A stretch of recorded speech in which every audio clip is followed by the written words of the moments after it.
You ever follow a rose down a rabbit hole? Don't, not unless you're ready to find out what it's really rooted in. We've been trained to see roses as symbols of peace, love, and beauty, but what if that very rose plucked and polished has been hiding thorns sharper than ideology itself? The camouflage of reverence. They tell us certain figures are untouchable. Names so sacrosanct, you hesitate before asking the wrong question out loud. But history isn't holy, it's human. And humans, as we know, are complicated. Enters Ardhan Mamdani, a New York State Assemblyman who, when asked if he's a communist, responds instead with a velvet-lined answer. He calls himself a democratic socialist, quoting Martin Luther King Jr. as his shield. Sounds noble, sounds familiar, until you realize that quoting legacy isn't the same as honoring it. That's where. This story starts not in conspiracy, but in convenience. When does homage turn into camouflage? The reverence reroute. When asked directly, "Are you a communist?"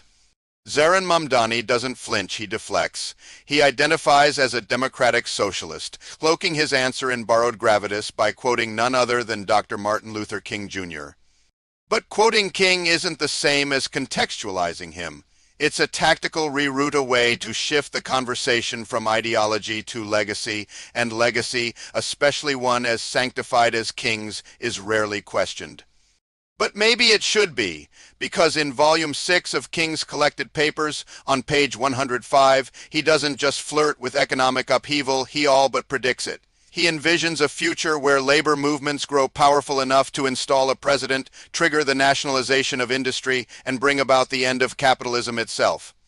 King even concedes the name of this new movement may well be socialism, communism, or democratic socialist. But to him, names were cosmetic. What does it matter anyway? He wrote, "A rose called by any other name smells just as sweet." That's not just poetic, it's political. So when Mamdani invokes King, is it out of admiration or insulation? Truth isn't loyal. It just shows up. Truth doesn't swear allegiance. It doesn't soften its tone to spare your feelings. It shows up uninvited, and when it does, it doesn't care if you're holding a torch or a rose. That's why people flinch when Dr. King's lesser-known statements surface, the ones that suggest nationalized industries, the quiet endorsement of systemic upheaval. These aren't the lines we celebrate on statues or in speeches looped every January. And that's by design, because the unedited truth isn't always heroic, it's complicated, and complexity isn't good marketing. Yet that's where clarity lives, not in nostalgia, in contradiction. That's why invoking King demands precision, because when misused, reverence becomes revisionism. Truth isn't a subscription. It's a skill. You can't outsource awareness. Not to politicians, not to history books, and definitely not to people quoting legacies without context. If you're nodding along without checking the roots, pause. It is important for you, the viewer, the listener, the seeker, to do your homework. Don't rely on my words or anyone else's. Read, dig, question. Truth is like geology. What's real is often buried.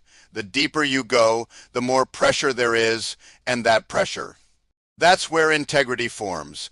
So when someone hands you a message wrapped in a familiar symbol, a rose, a dream, revolution, ask who paid for the wrapping, then start pulling the ribbon. The rose was never just a rose. There's something strategic, almost poetic, about choosing a rose to represent a movement. It softens the message. It evokes love, solidarity, even romance, but that elegance, that's the genius of it.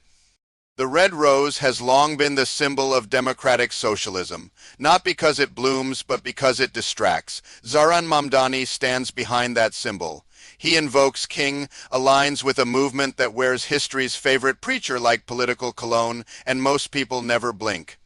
They see the flower. They don't check the stem. But look closely, Dr. King's own words echo Shakespeare's metaphor. Rose called by any other name. What's underneath the fragrance is an idea, one rooted in radical transformation, the kind most people wouldn't sign up for if it came without petals. And that's the point. When you can't sell the system, you sell the symbol. Rhetoric in sheep's clothing. Sometimes the smartest move isn't to declare an ideology, it is to blend it into familiar language, wrap it in faith, mask it in benevolence. Dr. King knew this, and so did the people around him. One of his close aides, 𝙎𝙗𝙗𝙃, understood that radical shifts needed soft introductions. Step out from under that name, he said, and align yourself with something the public already welcomes. That's not just strategy, that's narrative laundering, and in politics, that tactic hasn't aged a day. When Mamdani positions himself as a democratic socialist quoting King, he's not just honoring legacy, he's using it as insulation. He's stepping into an ideological framework, but dressed in the trust of a historical icon.